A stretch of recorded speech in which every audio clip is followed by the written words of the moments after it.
Welcome to Lynn Cullen Live. Talk radio without the static. Email your questions and comments to lynncullenshow@gmail.com. And now your host, Lynn Cullen. Hey there.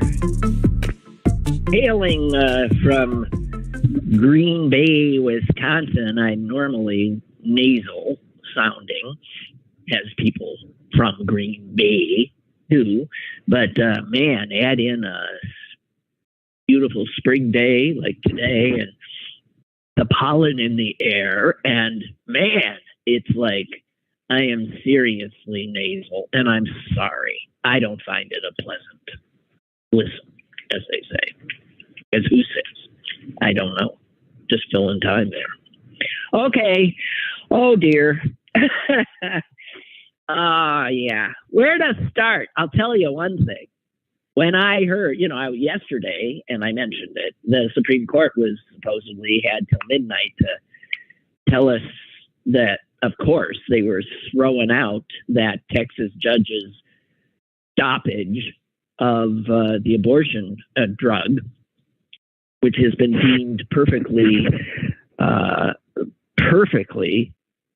safe for over 20 years by scientists.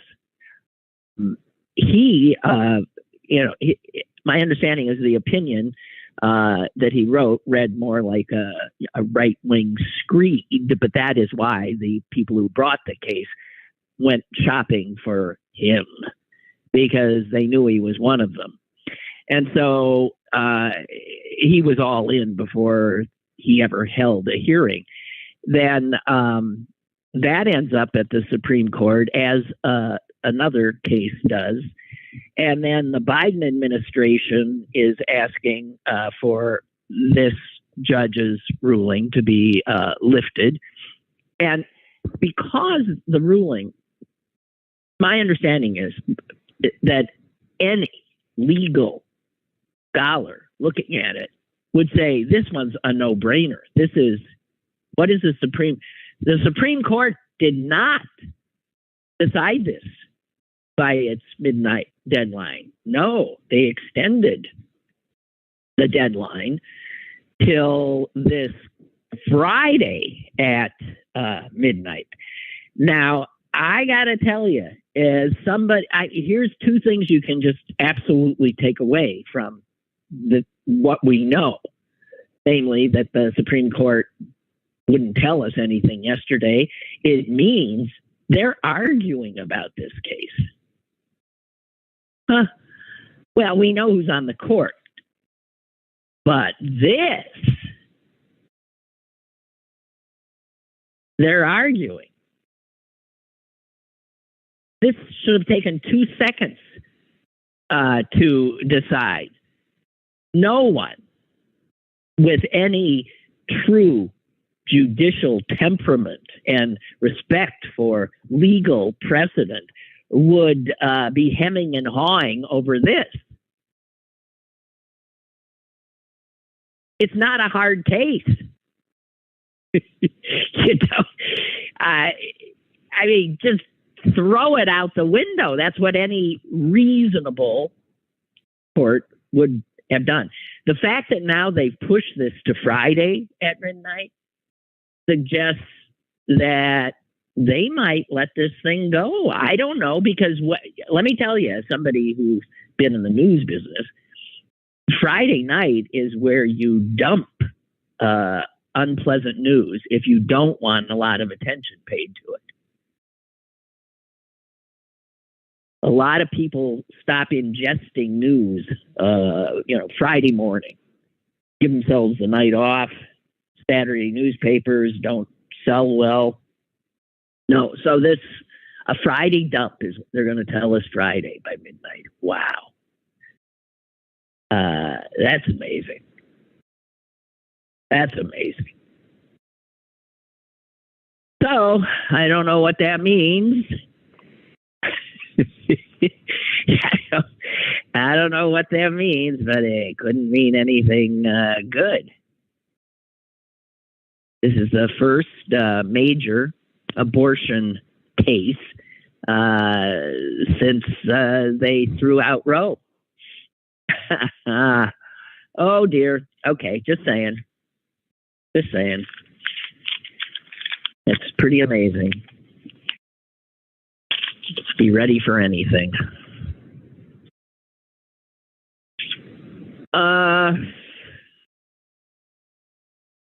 Okay.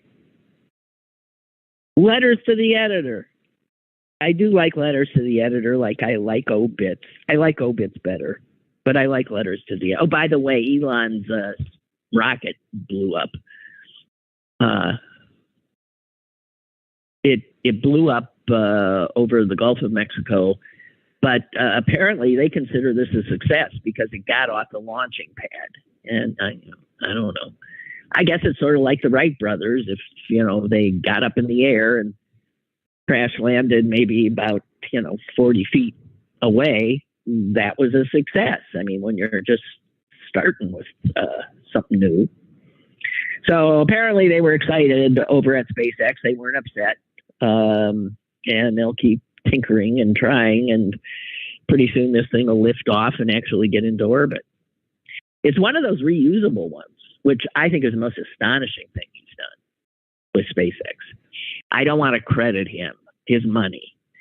SpaceX, whoever is doing the actual work there, is doing some impressive stuff, I think. What do I know? Letters to the editor. I started reading the first letter to the editor in today's New York Times, a print edition. And I got about 2 paragraphs in, and I thought to myself, I know who wrote this. I mean, this is so weird. But I often look for his stuff because he's one of these prodigious letter to the editor writers. I've seen his stuff in magazines, local newspapers, everywhere. I once had him on the show because his opinion is disseminated regularly all over the place. He lives in Peters Township. And I was right. I thought, this sounds like Orrin. It was. It's Orrin Spiegler. Haven't seen him for a while in the Times. At some point, if you're one of these people who every day you send a letter in, and they're always good. I mean, he knows how to write a letter to the editor. They're reasoned. He is a very reasonable man. No histrionics, he's very buttoned down. As a matter of fact, I think he used to actually listen to my show back in the day. But I don't think he does anymore. And I suspect that my intemperate language, aka swearing and stuff, would be a big turnoff to him because he is a straight-laced guy. So I'm thinking that I doubt that he's listened to me in a long time since I've been freed from FCC control. But it was good to see Orrin.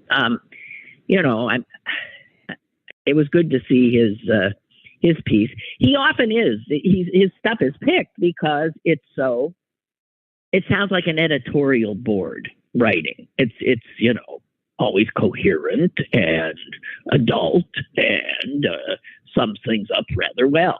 Nothing flashy. And I just knew it was him. For one thing, I'll read you the first little bit. I'm not going to read the whole thing. He says, it is gratifying to see Fox News finally having to answer for the entertainment in the guise of news that it has delivered to gullible viewers since 1996. Right there, I thought that sounded like an Orrin Spiegler opener. But I wasn't sure. I went on. If the network believed that it had any chance of winning the defamation suit filed against it by Dominion Voting Systems, it surely would not have agreed to cough up a whopping $787.5 million to settle it. I imagine that it would also have been embarrassing for Fox hosts to have to own up in court to the exposure of their true feelings about Donald Trump. And he goes on. It was right about there where I thought, this is Orrin, I know it, and I let my eyes drop down. And Orrin Spiegler, Peters Township, Pennsylvania. I wanted a high five for that Spiegler sighting.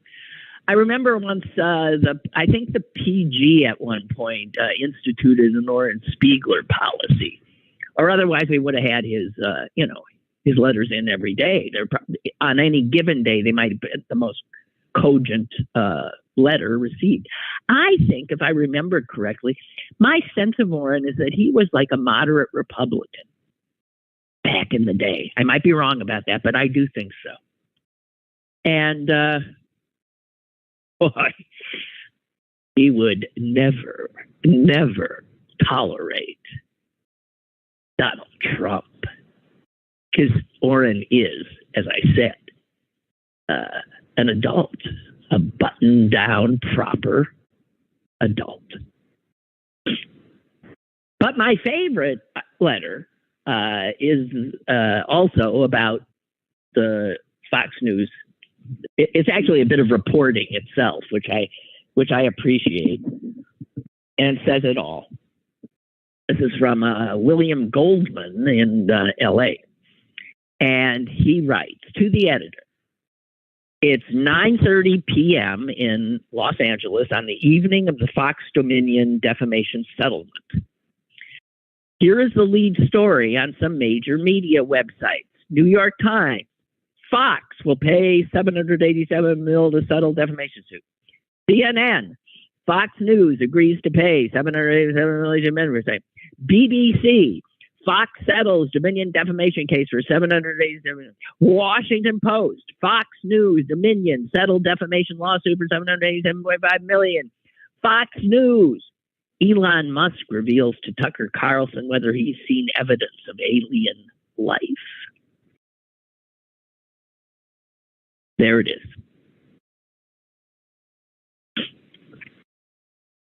And as Orrin Spiegler characterized Fox News in his opener,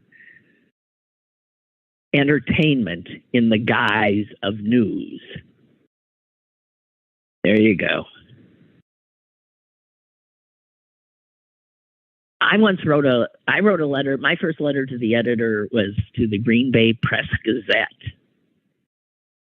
And I was a teenager, and I had gone downtown, and there was like music, M-U-Z-A-K, blaring through speakers on telephone poles on the street. And believe me, this had never been the case before.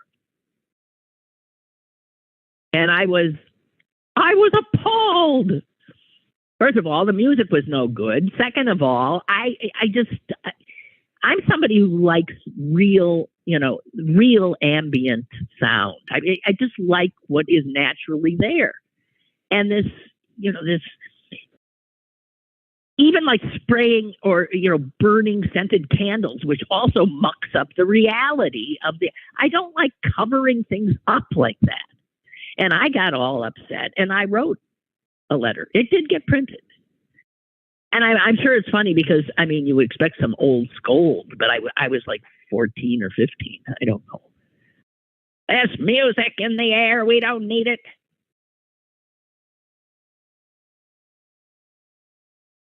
I called it pollution. Noise pollution. God, things have only gotten worse. What's this thing now where you can't put gas in your car without having some commercial blaring at you or some... God, I was trying desperately to find some way to shut that thing up. They're not everywhere, but you probably bumped into them. God. Noise pollution.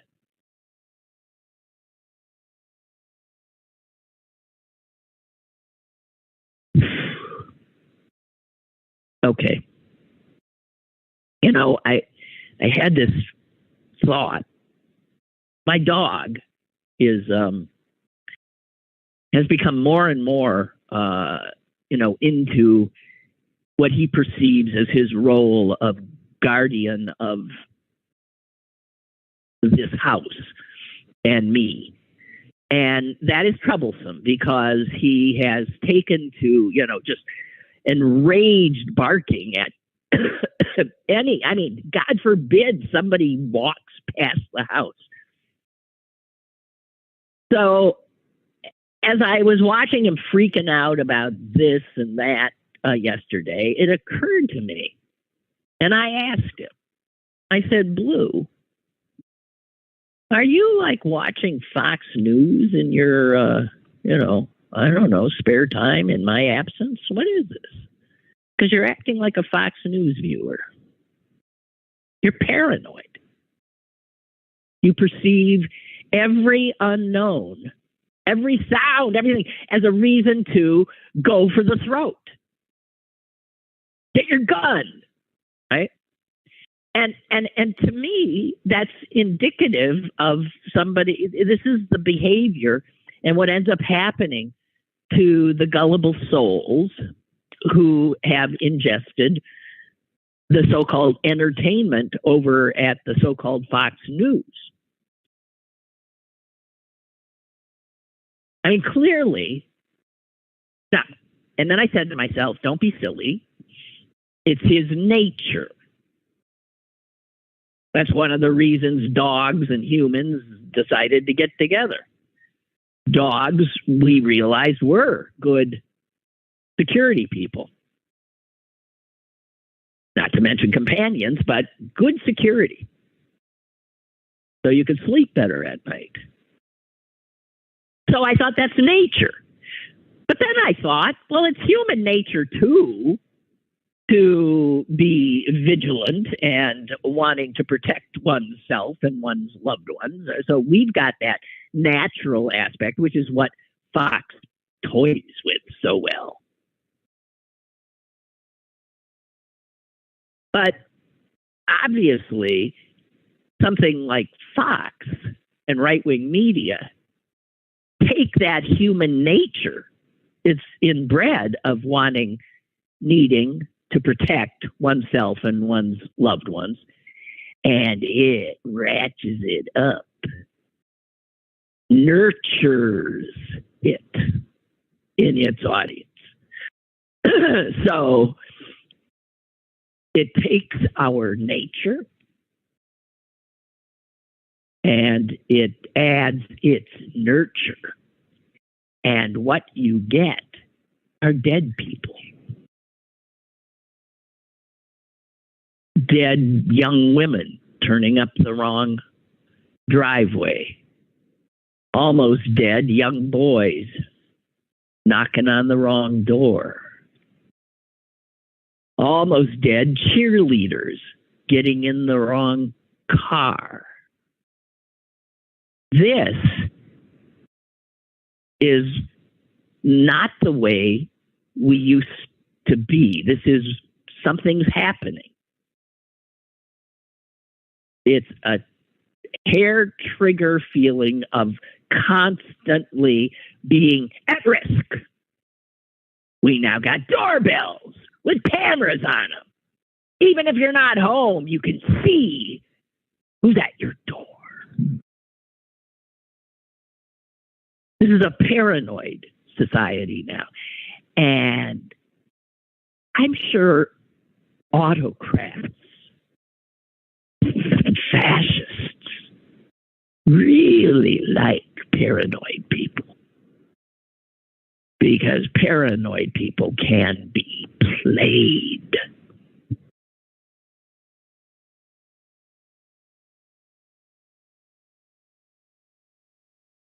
Barbara sent me something that was interesting. It was written by a guy about who's His parents were immigrants in India. And he wrote a piece about these most recent shootings by paranoid Americans who shoot first and ask questions later. And he then references something that a friend had once told him, that the great accomplishment of civilized human society is something that he called anonymous trust. And that's how civilized people have learned to live together, not perceiving every person they don't know as a threat. Instead, we developed anonymous trust. You don't have to know them. You give them that benefit of trusting them. This is an indication of a civilized society. We are devolving, becoming less civilized, more primitive.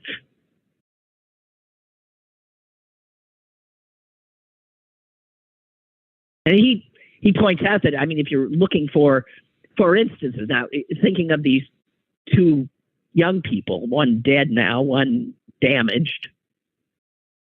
And because in both cases, an American, obvious American, because they had a gun and were quite willing to shoot it, felt threatened because they did not know these two. And yet we're constantly, you can't get through the day without trusting people you don't know.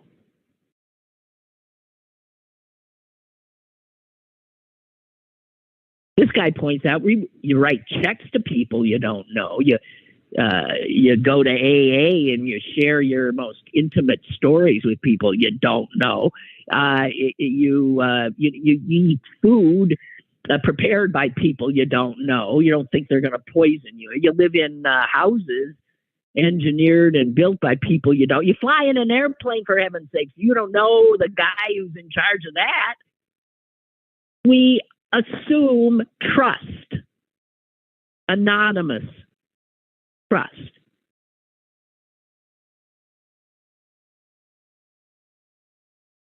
So this guy's saying we don't just have a gun crisis, although God knows we got one. We don't just have a polarization problem or a disinformation problem or a right-wing extremist problem, although we have all those problems. But this paranoia that is killing people left, right, and center is showing us something else. That foundational, modern, civilized achievement of anonymous trust is cracking.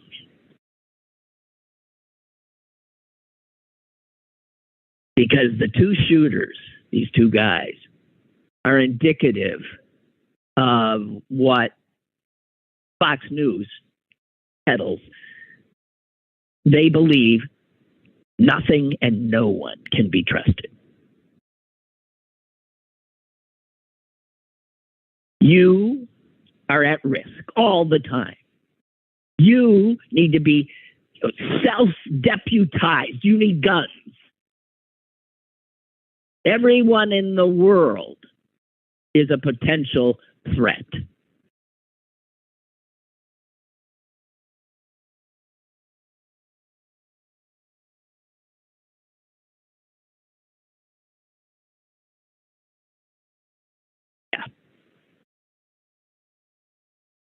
He says, so we are becoming a nation full of a distinct modern form of uncontacted tribes. like some Amazon, each one of us with our own little tribe of people that we trust and know. We're once hyper connected because of technology and cut off. We're addled by propaganda and starved for human contact.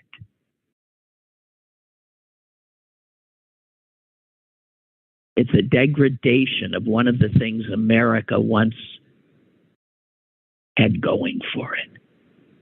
Something that people who came from abroad often noticed when they came here. He mentions how his parents, when they moved to Ohio from India, were just blown away by how they'd be walking down the street and someone they didn't even know would say, "Hi, how you doing?"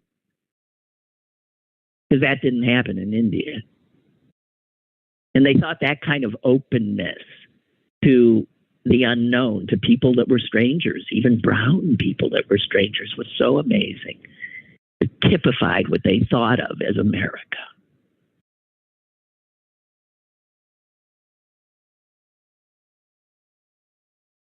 But the America we have now is the America of stand your ground laws, is the America of the castle doctrine.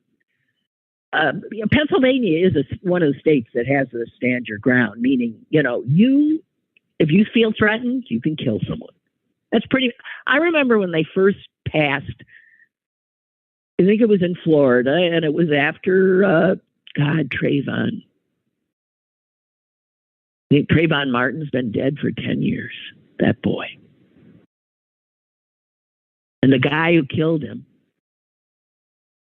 was acquitted because he felt threatened. He was standing his ground and killing a teenage boy. And I just remember the passage of all these states were falling all over themselves to make sure that people could kill just about anybody and not be charged with murder.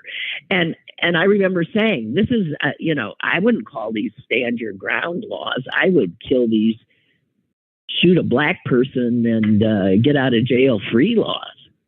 These are racist laws mostly. These are, you can kill a black person because God knows they're scary. The minute you see one, you're scared, right? Well, you fear for your life, right? Stand your ground. And there used to be this thing, you had a responsibility to retreat if you could. Before you pull a trigger in self-defense, the laws used to say you got to try to avoid that. You have to retreat if you can retreat. And these stand your ground laws got rid of that. You don't have to retreat. No, you just shoot them.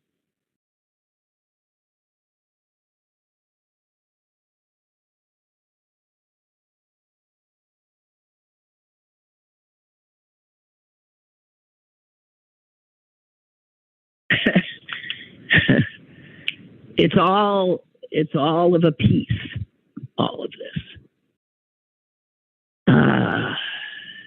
And God help us.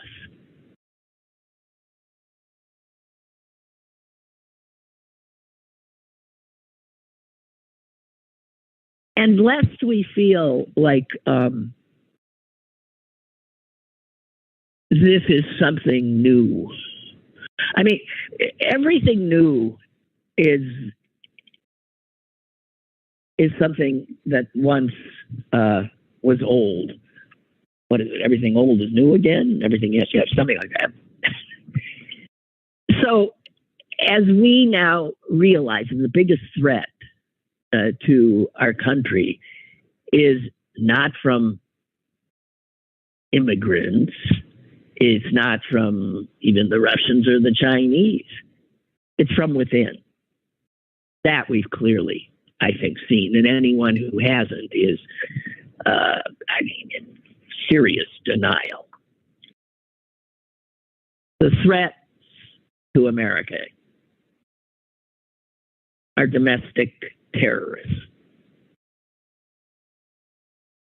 And to me, that's something that seems relatively new. It's not. America has. I happened to see a movie last night, an old movie with Humphrey Bogart in it. It was on Turner Classic Movies, but it was before he was a major star. And it blew me away. It wasn't a great movie, but it blew me away because of the subject matter. The movie was made in 1936, I believe. 37. So essentially, I was like, what? It's like 85 years ago or whatever. I can't do math. It's not 85. But it's a long time ago, and it's called Black Legion. And it is about, it's like thinly veiled KK. Bogart is sort of this white American sort of loser, you know, makes a lot of bad decisions, and he's always looking for someone else to blame. And then he finds out, he listens to a radio broadcast that says that Americans are losing their jobs to immigrants, and he joins this secret group, the Black Legion. And what was interesting about it, it was clearly KKK, but this group didn't go after black people. I don't think there were any black people in the movie. So they decided this group was going after immigrants, and they were hooded, and they were lynching people and scaring people half to death. But the ham-fisted dialogue and stuff shows that the studio was real. This was sort of a propaganda film pushing back against the KKK. In fact, the KKK sued, I think, Warner Brothers after the release of the film.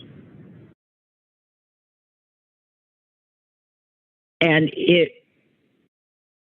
I was writing down some of the dialogue. The group leader says, "These foreigners are chiseling jobs from us real Americans."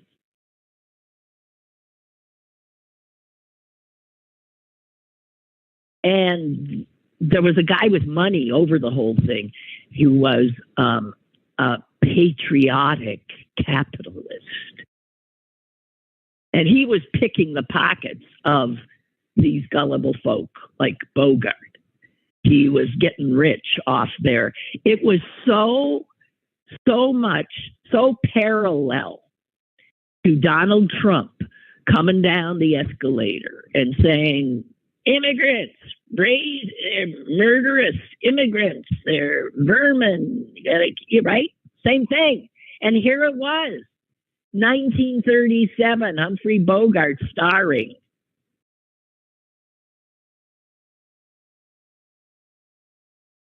Black Legion.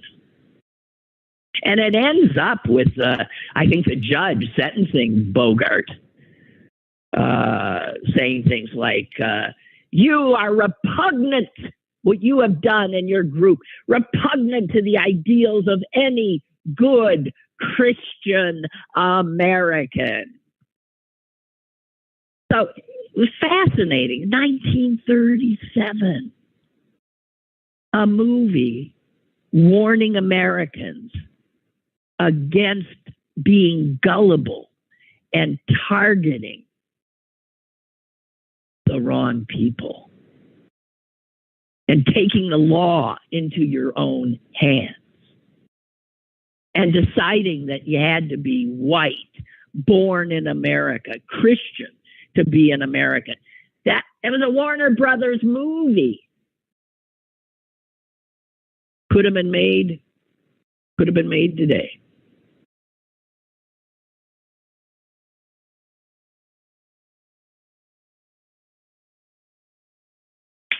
Interesting. I've got a call. Hello. Good morning. Hello. Hi, it's Ryan. Oh, shoot. I'm sorry. Things are falling apart on me.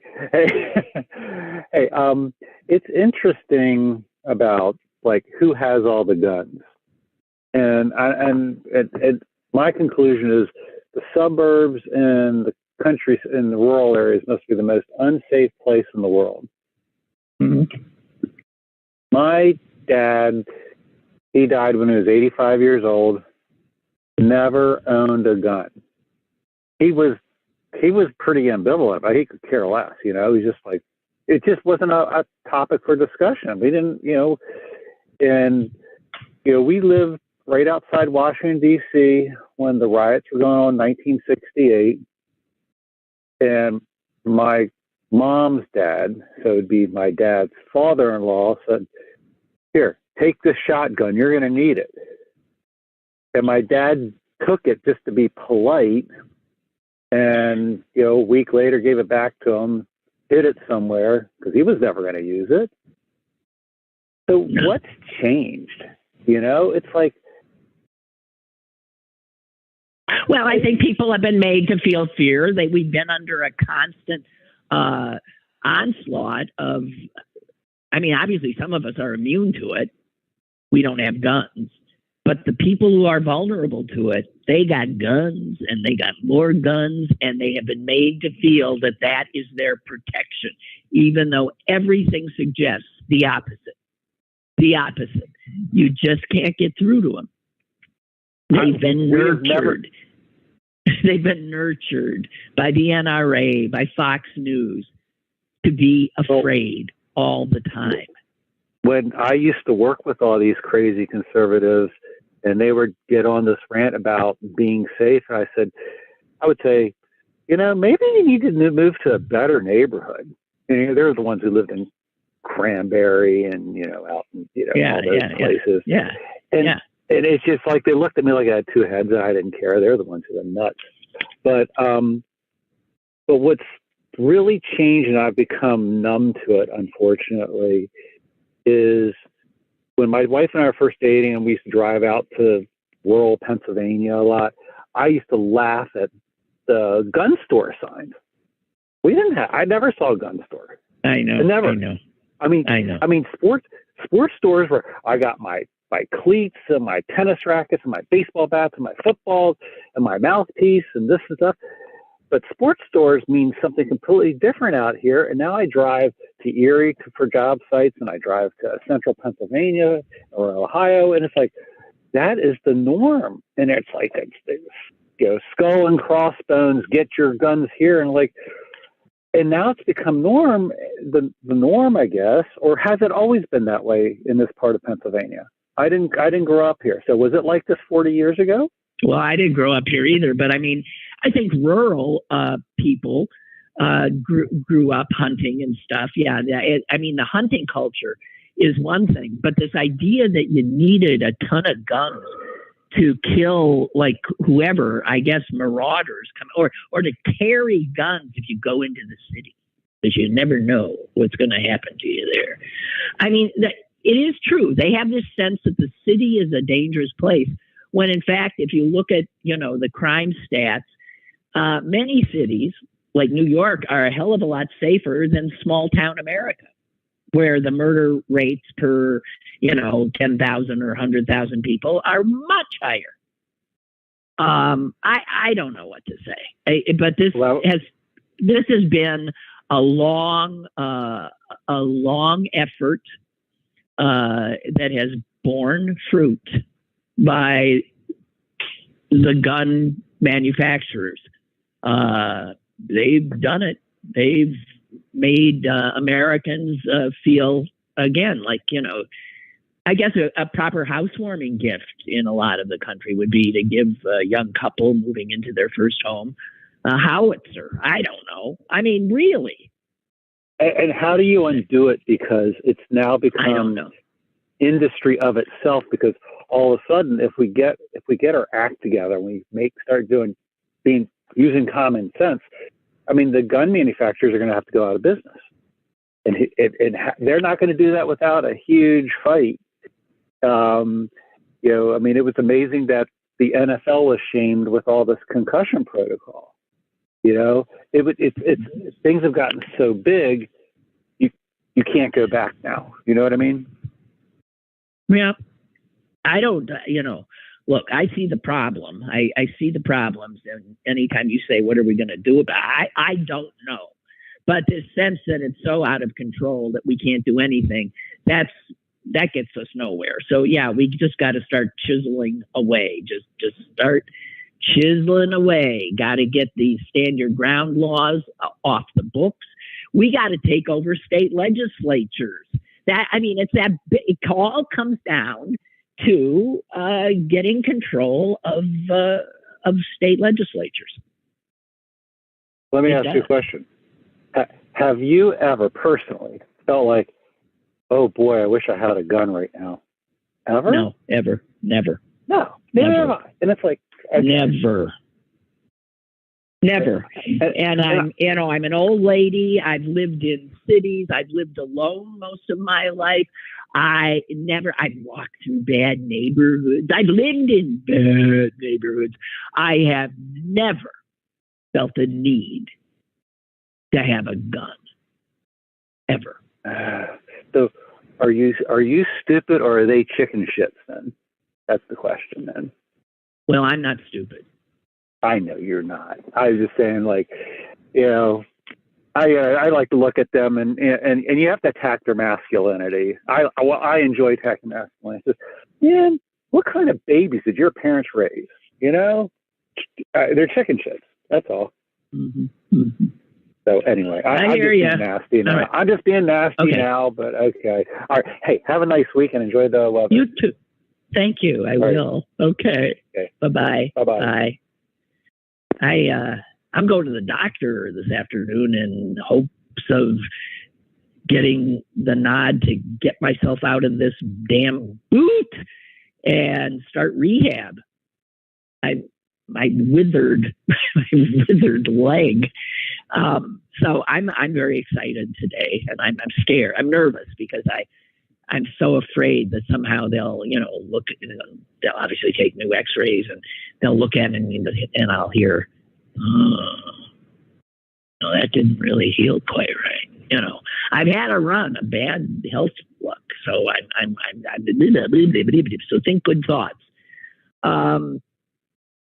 Speaking of bad health luck, I want to send out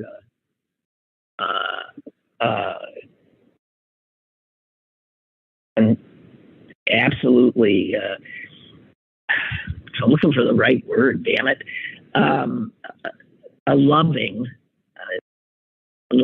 note to Stan Savran, who, if you don't know him, is a long-standing television, radio, print, and internet sports writer, talk host,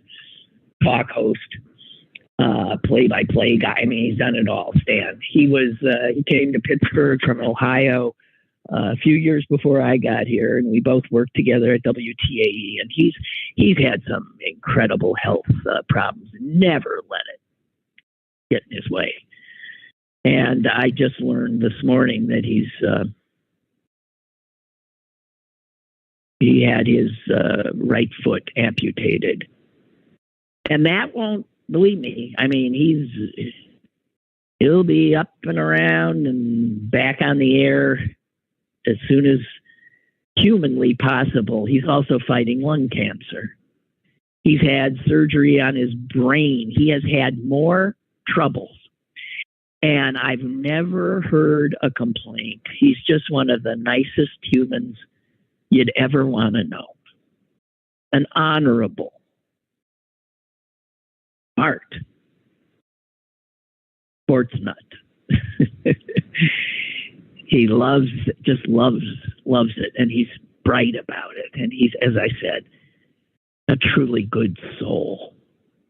So Stan, we're pulling for you, and we know whatever you'll get your orthotic or whatever it is, and be bouncing around in no time.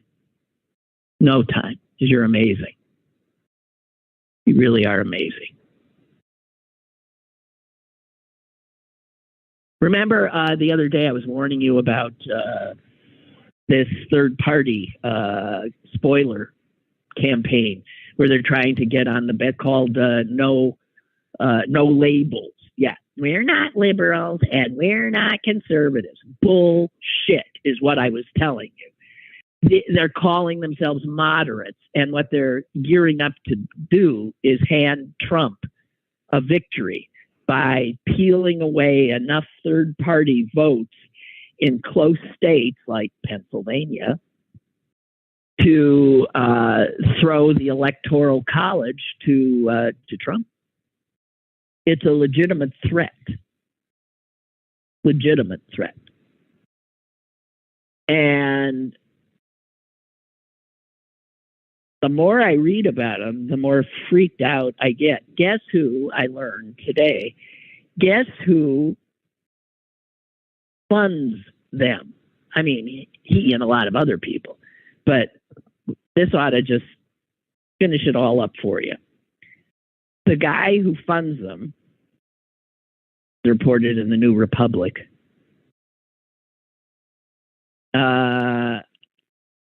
between 2019 and 2021, Harlan Crow has donated over 130,000 to them,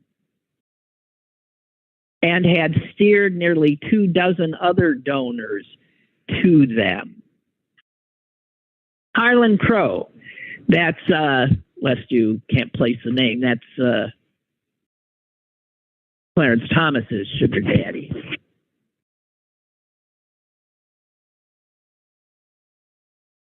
Incredible.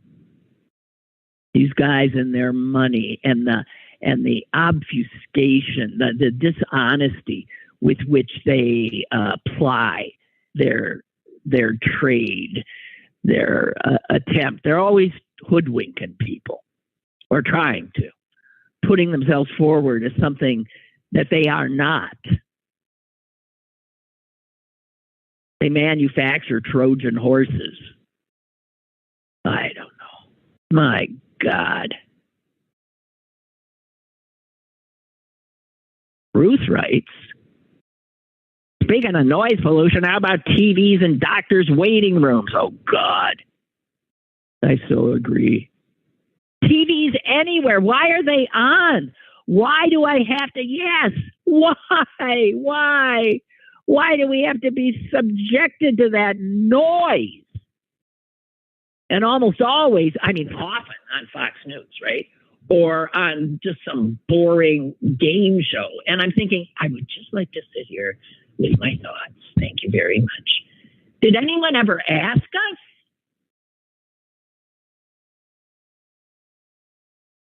With your Ruth.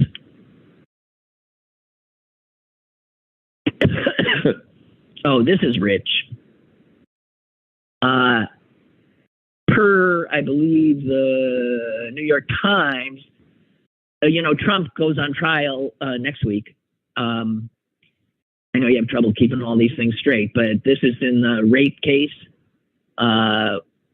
E. Jean Carroll saying he raped her in Bergdorf's dressing room. Trump has, through his attorney, told the judge that he does not intend, perhaps, to appear in court because he does not want to create, difficulty for the court staff or he said, look what happened. They have to close down streets, when I came for this other thing. So his attorney, this guy who looks like a mob attorney, Tacopina, sound like one too. He says, Mr. Trump wishes to appear, but, he wants to spare. He says if he does, the courthouse floors would need to be locked down, elevators shut. people confined to their office. We don't want to. He says Mr. Trump wants to avoid having the city have these logistical burdens placed on them by his presence.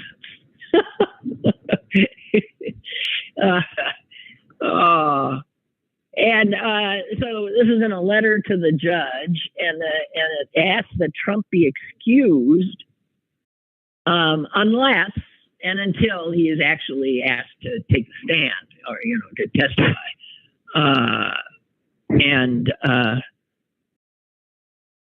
I don't know if I don't think the judge has replied yet, but the woman, E. Jean Carroll's lawyer, has responded. He said the notion that Mr. Trump would not appear as some sort of favor to the city of New York, and that the jury should be instructed as such. Oh yeah, they wanted the jury to be told. Now the reason Mr. Trump is not here is because his presence creates all this hubbub. And he says the notion that he would not appear, the reason is as a favor to all of us, taxes the credulity of the credulous.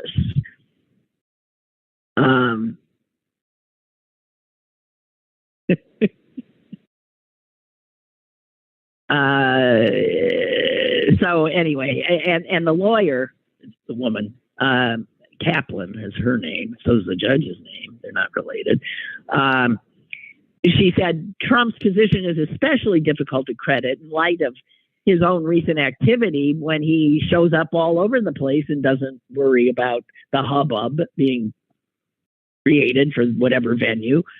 He was at the Ultimate Fighting Championship, right? With Kid Rock.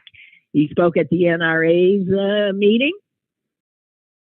All that kind of stuff. So I don't believe that the judge has ruled on this one yet, but that trial is supposed to start Tuesday. And unlike a recent trial that got our attention, I don't think the parties will reach an agreement. That's my guess.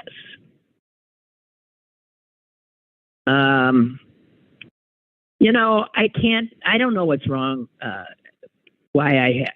I'm thinking my contempt for the style section of the New York Times and for all these things that appear in it, I don't know if I should just cease and desist, because there's a lot of people who take very seriously, fashion and stuff that shows up in here, and I just don't get it and never have. It seems so silly. And they have this thing today about an art installation that has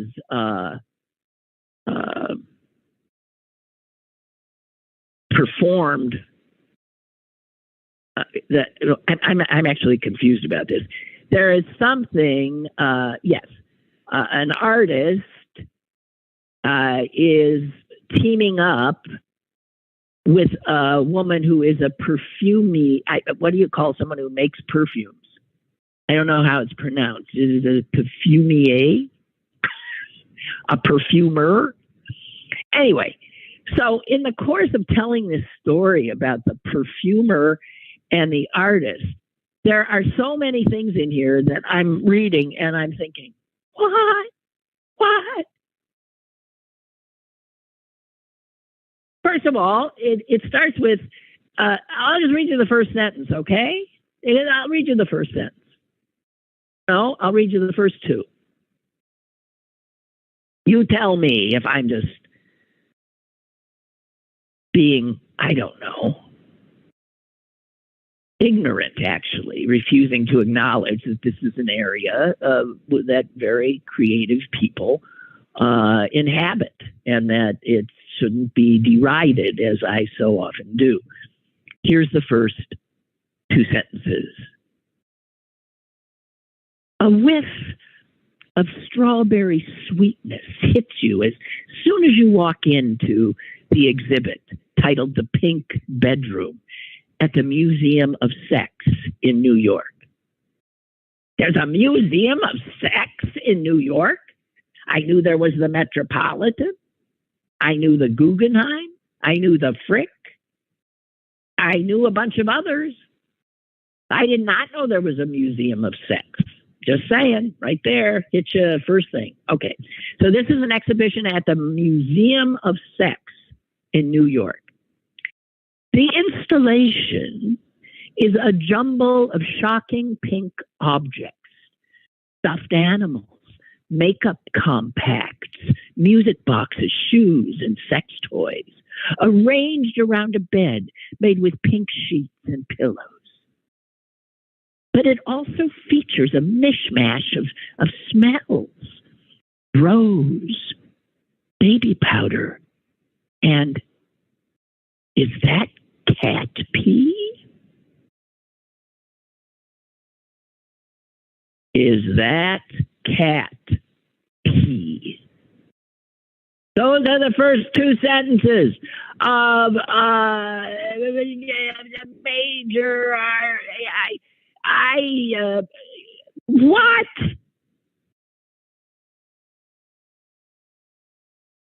The perfumer is a woman named Marisa Zappas, I suppose, who creates perfumes, and she's developed a reputation for creating fragrances with atypical collaborators like sex workers and astrologists. In another second, these are the same people, I bet, who finger paint with their menstrual blood. I'm sorry. I don't get it. The perfume used in the pink bedroom installation has been years in the making.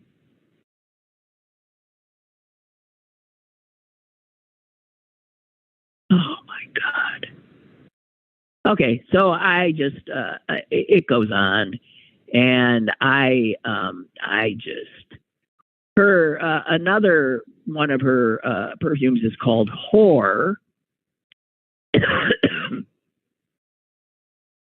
It smells of cherry, rose, and leather, evoking the nasty, visceral fleshiness and the surreal glamour of a memoir written by a woman who wrote Horror of New York. I don't know. So anyway, there's that. And I thought this is so easy to make fun of, and that maybe, I've known people who are artists who seem a little out there to me in a lot of ways, and get into what I think are a lot of silliness. But my desire to subject them to mockery, I'm having I'm just wondering if as I said, I'm being harsh, and I should cease and desist. But I don't know.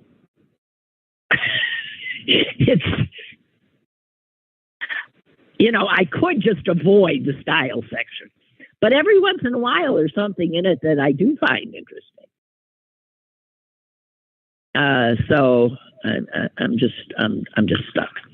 All right. So I think that's pretty much it for this week for me.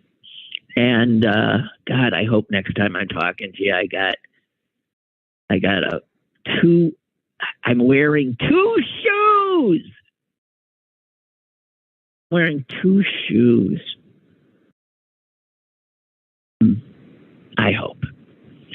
So, all right, guys, that's it. I'm calling it a day. I think we got 1 minute left, but I am done.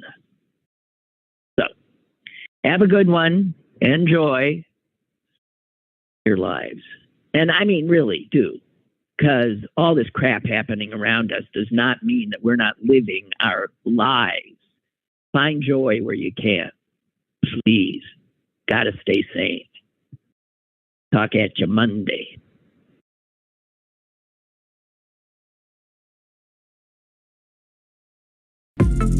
Lynn Cullen Live, Monday through Thursday from 10 a.m. to 11 a.m. and archived at pghcitypaper.com. The opinions expressed on Lynn Cullen Live are those of the host and do not necessarily reflect the viewpoints of Pittsburgh City Paper or its advertisers.